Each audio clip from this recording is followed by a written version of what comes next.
साथियों नमस्कार।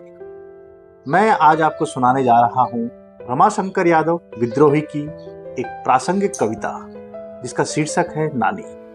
साथियों, रमाशंकर यादव विद्रोही के नाम से जाने जाते हैं और वे उन कवियों में से हैं जो लिखते कम हैं और बाँचते ज़्यादा हैं। इस कविता का शीर्षक नानी है। साथियों, नानी का सीधा संबंध कहीं माता से है और माता का इस पृथ्वी से, इस भूमि से है।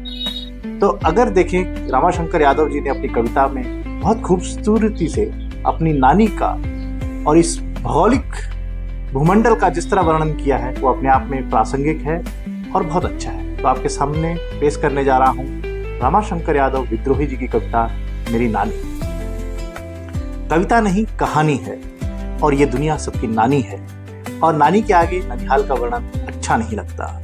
मुझे अपने ननिहाल की बड़ी याद आती है, आपको भी आती होगी। एक अंधेरी कोठरी में एक गोरी सी बूढ़ी औरत रातों दिन जलती रहती है चिराग की तरह।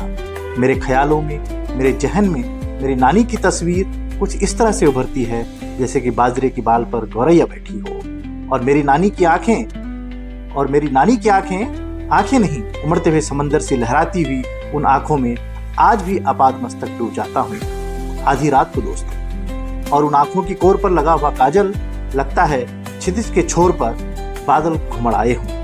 और मेरी नानी की नाक नहीं, पीसा की मीनार थी मेरी नानी की नाक। और मुंह की तो मत पूछो, मुंह के तारे थी मेरी नानी। और जब वो चीख कर डांटती तो जमीन इंजन की तरह हाँपने लगता और उसकी आंच में आसमान का लोहा पिघलता था। सूरज की देह गर्माती थी और दिन को धूप लगती थी और रात को झुड़ी आती थी। और गला द्वितीया की चंद्रमा की तरह मेरी नानी का गला पता ही नहीं चलता था कि हुंसली में फंसा है या हुंसली गले में फंसी है।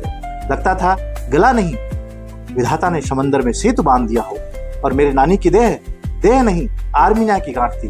पामेर के पठार की तरह समतल पीठ वाली मेरी नानी जब कोई चीज उठाने के लिए जमीन पर झुकती तो लगता था जैसे बालकन झील में काकाकस की पहाड़ियां झुक गई हैं। बिल्कुल एस्किमो बालक की तरह थी मेरी नानी। और जब घर से निकलती तो लगता था जैसे हिमालय से गंगा निकल रही हो।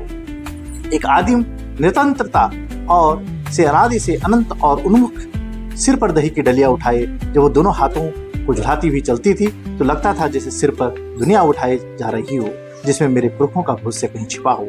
और मेरा जी करे कि मैं पूछूं कि ओ रे बुढ़िया, तू क्या है? आदमी का पेड़ थी दोस्तों मेरी नानी, आदमियत की, जिसका मैं एक पत्ता हूँ। मेरी नानी मरी नहीं है, वह मोहनजोदड़ो के तालाब में स्नान करने को गई है और अपनी धोती को उसकी आखिरी सीढ़ी पर सुखा रही है। और वो